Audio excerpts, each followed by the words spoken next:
There is a quiet, persistent tremor in the modern soul, a flickering uncertainty that arrives when the world demands more than we feel capable of giving.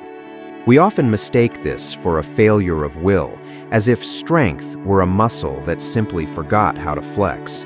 We look at the cracks in our resolve and call them flaws, unaware that these fissures are the language of a heart that has been carrying too much for too long. To feel weak is not a diagnosis of inadequacy. It is an echo of an internal misalignment. It is the body and mind's way of signaling that the armor we've worn has become heavier than the person inside it. Before we can find power, we must first understand why we have become so proficient at surrendering it. The sensation of weakness often begins not as a sudden collapse, but as a subtle, pervasive thinning of the spirit. It is the feeling of walking through water that has gradually turned to lead. In the quiet moments between tasks, there is a recurring whisper, "I should be more than this." This should is the first brick in a wall that eventually surrounds the self, a silent expectation inherited from a world that measures worth by the capacity to endure without complaint. We find ourselves looking at our lives through a lens of deficit, comparing our internal chaos to the curated, polished exteriors of others. This is where the erosion starts, in the gap between who we are and the phantom version of ourselves we feel obligated to perform. We live in an era that worships the idea of the unbreakable. From a young age, the narrative is reinforced. To be strong is to be consistent, to be productive is to be valuable, and to pause is to fail. We carry the expectations of our parents, the demands of our careers, and the relentless noise of social comparison like invisible backpacks.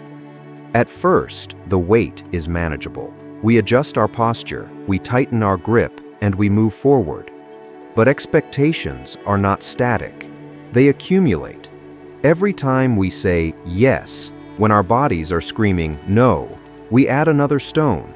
We become experts at the art of the fine, a word that acts as a shroud for 1,000 unuttered exhaustion points. We are not weak because we lack character. We are weak because we are attempting to sustain a version of strength that was never designed for a human being to carry. There is a specific kind of fatigue that comes from living for the gaze of an invisible audience. When we internalize the idea that we must be on at all times, we lose access to our restorative depths. We begin to view our natural fluctuations, our need for rest, our moments of doubt, our periods of creative winter as symptoms of a malfunction.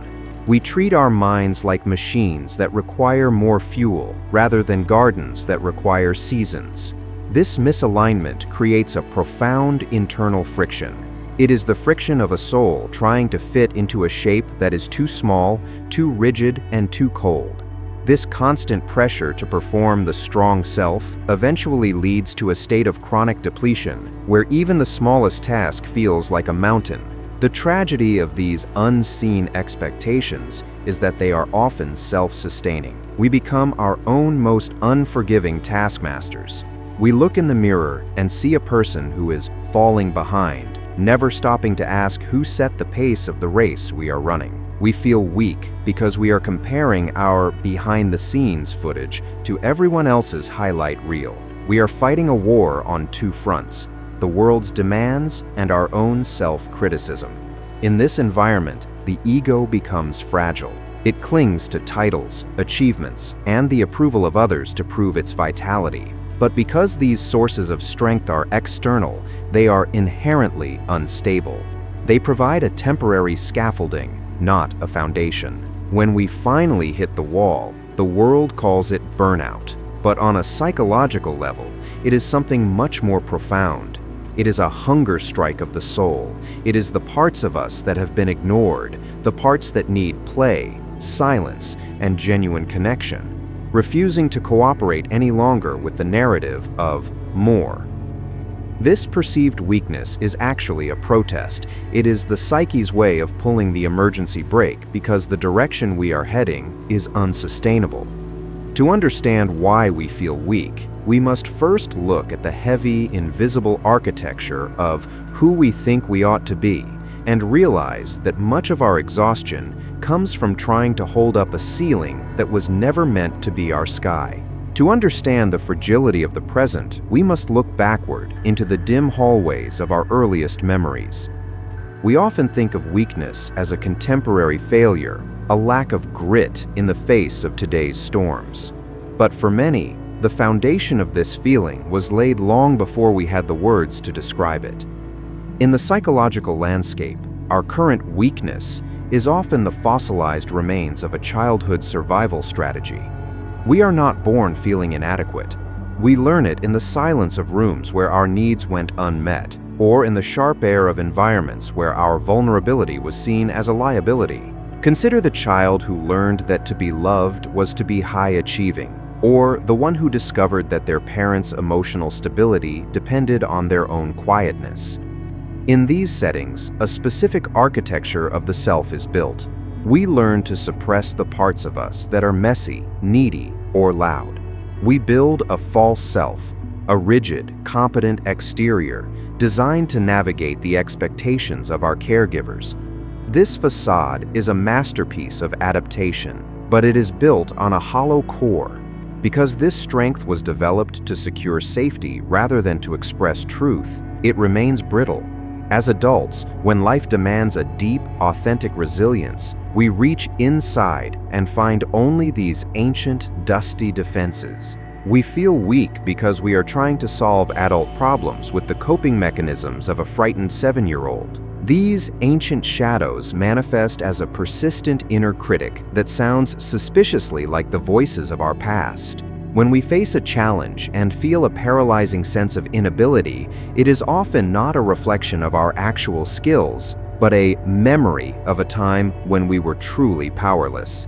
This is the phenomenon of emotional regression. A setback at work or a conflict in a relationship can act as a bridge, transporting us back to a state of primal helplessness. In these moments, we are not reacting to the present.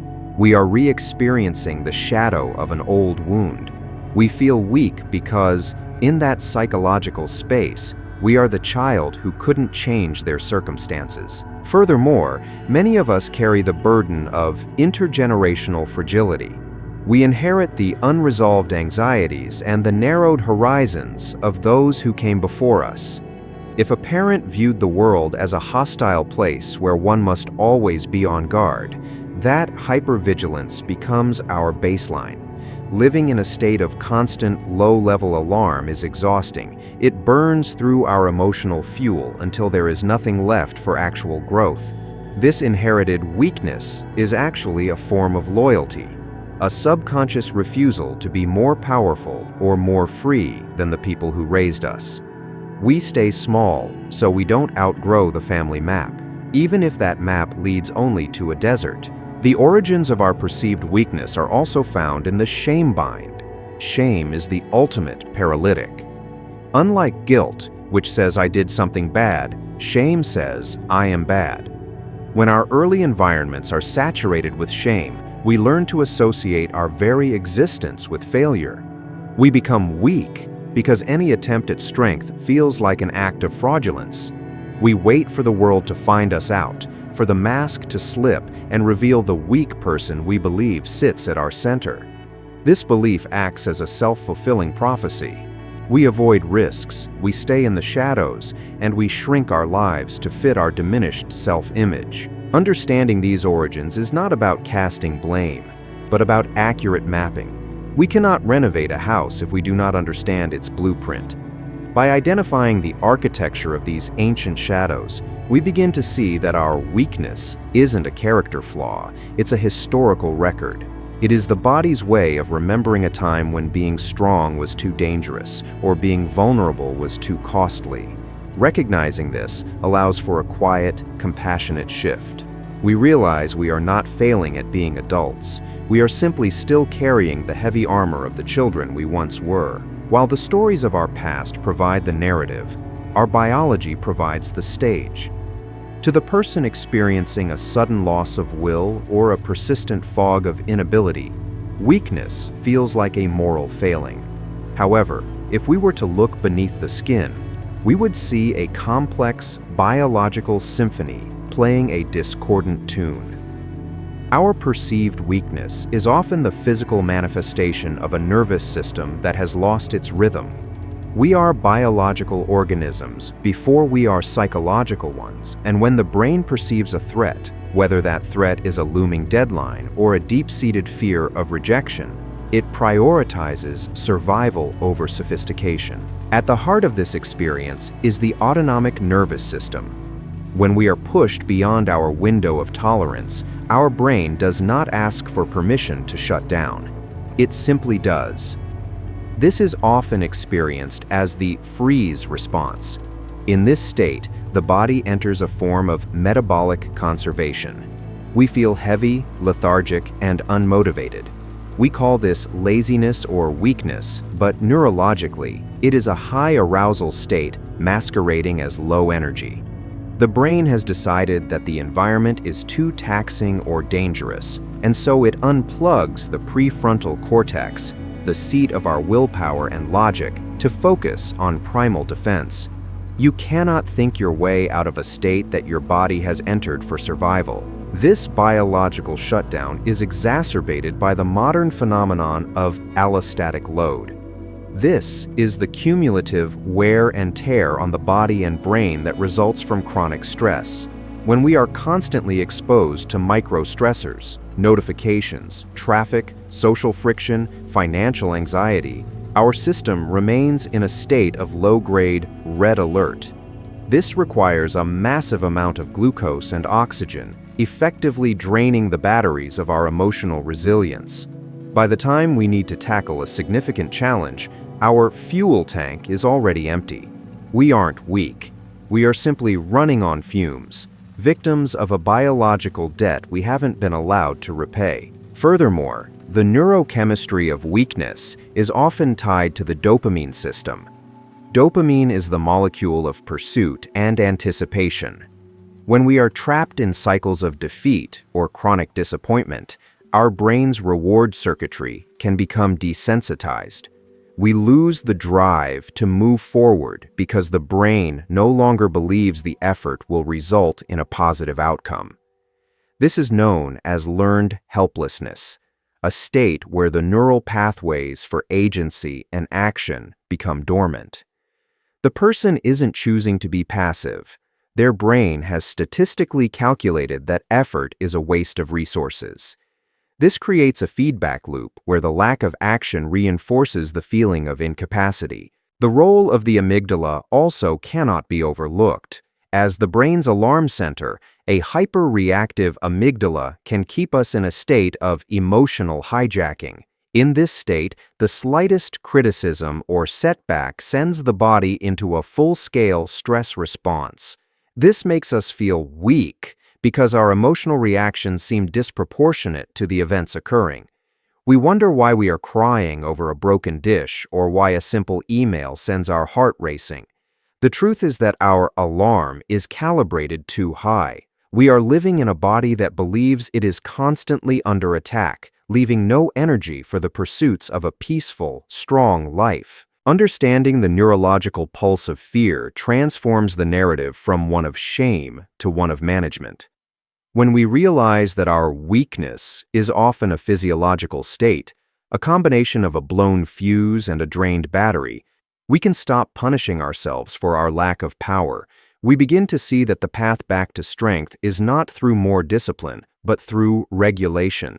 We don't need more will. We need a nervous system that feels safe enough to stay online. By honoring the biology of our boundaries, we stop fighting against our nature and start working with it. Inside every person who feels paralyzed by their own weakness, there is a silent, exhausting civil war taking place.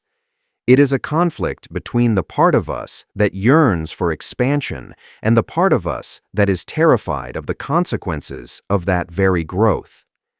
This is the realm of inner conflict and resistance, where we become our own most effective saboteurs. We often wonder why we cannot simply do the things we know would improve our lives. We mistake this inertia for a lack of character, failing to realize that a significant portion of our psyche is actively working to keep us exactly where we are. This resistance is often fueled by a concept known as secondary gain. In psychology, this refers to the hidden benefits we receive from staying in a state of weakness or suffering. While no one consciously wants to feel incapable, the weak version of ourselves may be serving a vital protective function. Perhaps staying weak allows us to avoid the terrifying responsibility of success. If we are perceived as fragile, others may lower their expectations of us, protecting us from the fear of eventual failure. If we remain stuck, we don't have to face the unknown risks that come with moving into a higher version of ourselves. In this light, weakness is not a vacuum. It is a crowded room filled with hidden payoffs. This internal war creates a state of cognitive dissonance where our actions and our self-image are in constant friction. We tell ourselves we want to be strong, yet we find ourselves scrolling for hours, avoiding the gym, or staying in a job that drains us. This isn't a failure of intelligence, it is a protective mechanism. The ego views change as a threat to its identity. If you have spent 20 years identifying as the sensitive one, the victim, or the one who can't catch a break, your brain will perceive a shift towards strength as a form of self-annihilation.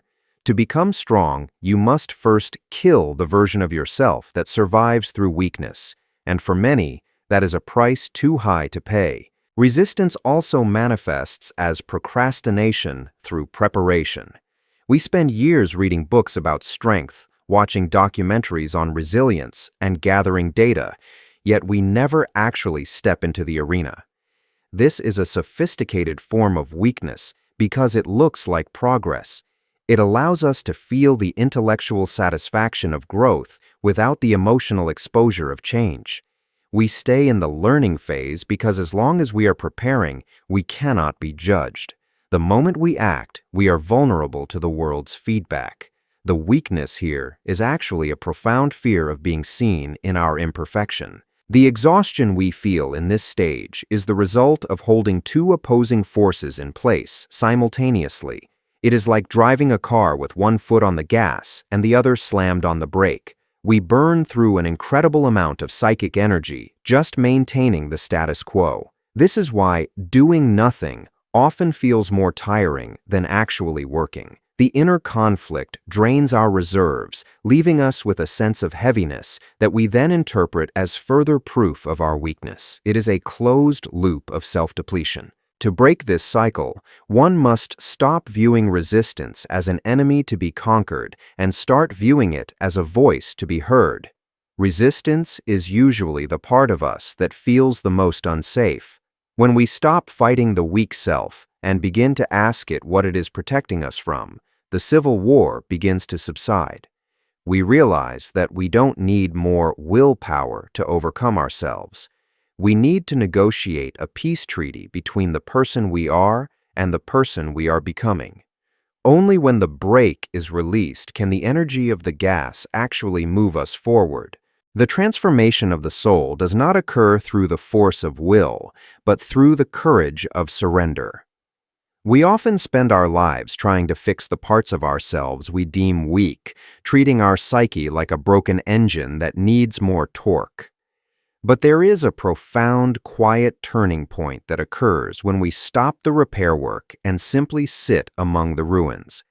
This is the alchemy of admittance, the moment we stop pretending to be stronger than we feel. In this space, the energy we once spent on denial and performance is suddenly returned to us.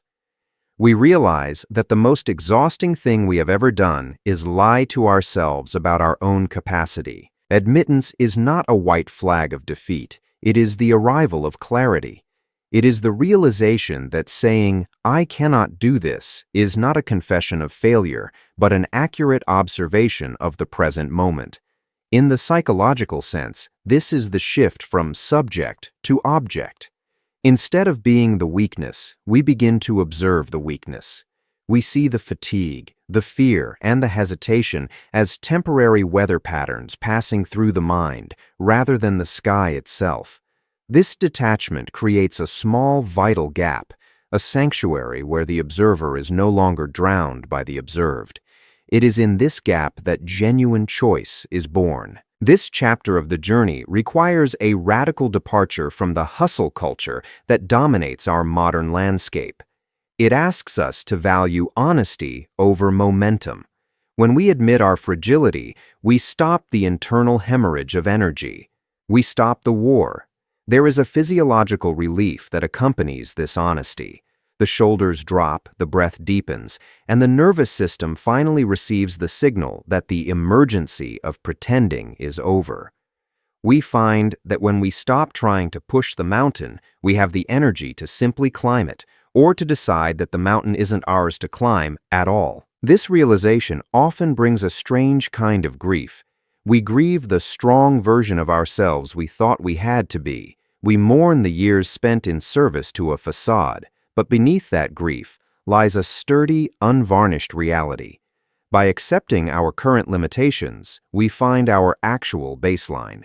You cannot build a skyscraper on a swamp, and you cannot build a meaningful life on a foundation of self-delusion. Admittance provides the bedrock.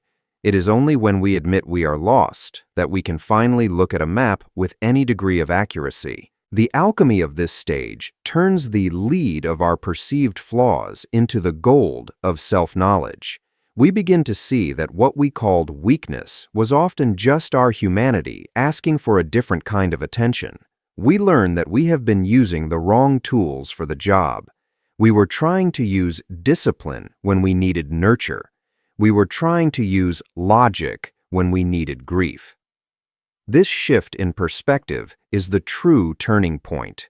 It is the moment the victim becomes the witness and the witness becomes the architect. As we inhabit this new honesty, the weakness begins to lose its sting. It no longer feels like a terminal condition, but like a piece of data. We start to ask better questions. What is this fatigue trying to tell me? What boundary have I allowed to be crossed? What part of my authentic self am I starving? In the quietude of these questions, the first seeds of a sustainable, human-shaped strength begin to take root. We are no longer strong because we are invincible. We are strong because we are no longer afraid of being broken. True integration begins when we stop viewing strength as a shield and start seeing it as a root system. For years, we may have chased a definition of power that was synonymous with rigidity, a stoic, unmoving pillar that could weather any storm without swaying. But in nature, the things that do not bend are the first to break. The oak tree, for all its majesty, can be uprooted by a gale that a willow simply dances through. This is the essence of healing, the transition from a brittle defensive strength to a flexible, integrated resilience.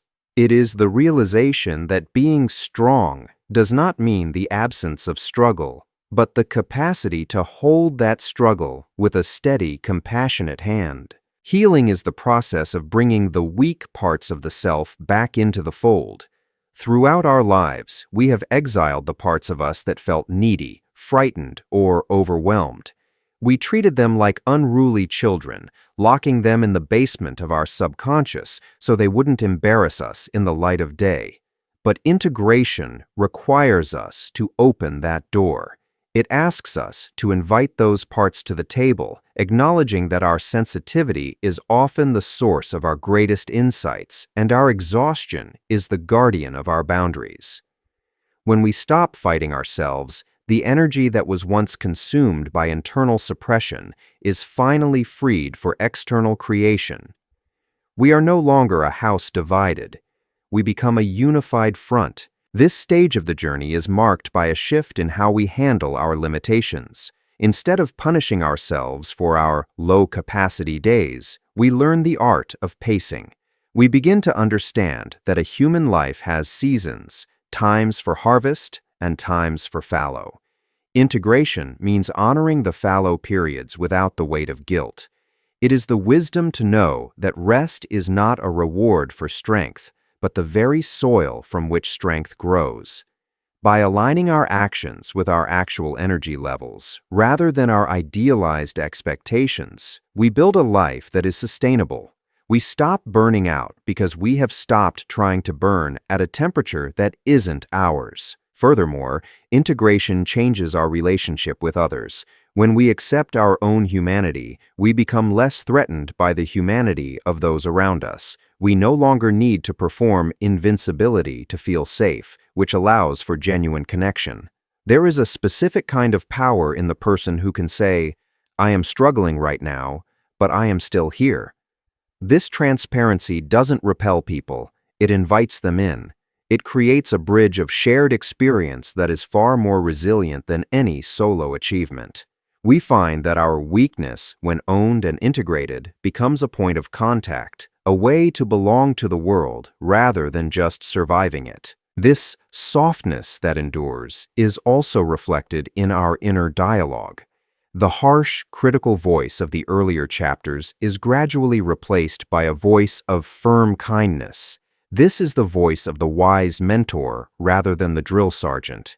It recognizes when we need a push, but it also knows when we need a sanctuary. It understands that we are a work in progress and that perfection is a sterile, lifeless goal. In this integrated state, we develop a psychological flexibility, the ability to stay present with difficult emotions without being swept away by them. We learn to sit in the fire of our own discomfort until it burns down to ash, finding that we are still there, unconsumed. Finally, integration means letting go of the need for a final destination. We realize that there is no magical day where we will be fixed and never feel weak again.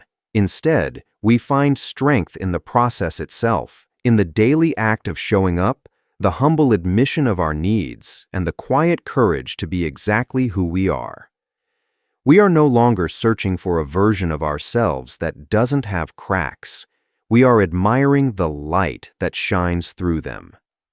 This is the birth of a power that doesn't need to be proven, only lived. In the end, we find that strength was never about the absence of weight, but the grace with which we carry it. The journey through our perceived weaknesses leads us back to a center that is far more durable than the one we left behind.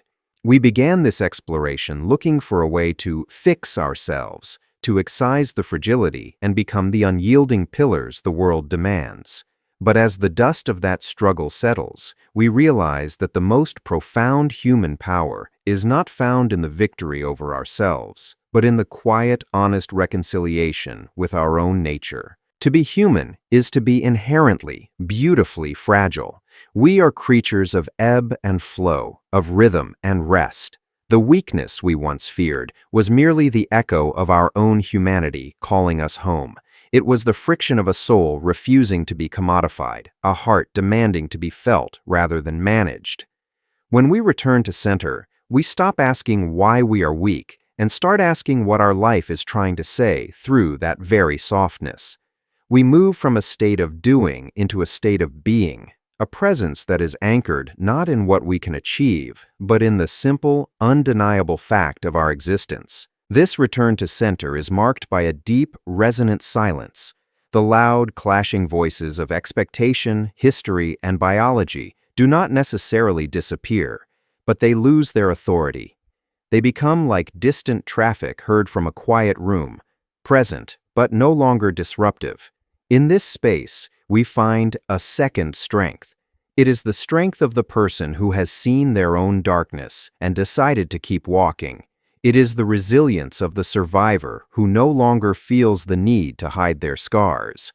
This version of power doesn't need to shout to be heard. It is felt in the steady gaze, the deliberate pace, and the capacity to stay grounded even when the ground is shaking. We realize now that the weakness was the teacher. It taught us where our boundaries were. It showed us the people who truly loved us for our essence rather than our utility. It stripped away the superficial layers of our ego until only the core remained. This core, this center, is indestructible because it is no longer defending anything. It is the part of us that remains when the titles, the accolades, and the masks are gone. It is the I am that exists beneath the I do. As we close this narrative, we see that the cracks in our resolve were never flaws in the design. They were the places where the light of consciousness was meant to enter. To feel weak is to be reminded that we are alive, that we are sensitive, and that we are participating in the grand, messy experiment of being. We no longer run from our fatigue or hide our tears. Instead, we treat them as honored guests, knowing they have come to remind us of our own depth. We are not weak because we have fallen. We are strong because we have learned how to inhabit the falling. The world will continue to demand more than we have to give. The shadows of the past will occasionally stretch across our path, but we are different now. We have found the center. We have learned that the softest part of us is also the part that is most likely to survive the winter. We walk forward not with a heavier armor, but with a lighter heart. We are human, we are fragile, and in that honesty, we are finally, truly unbreakable.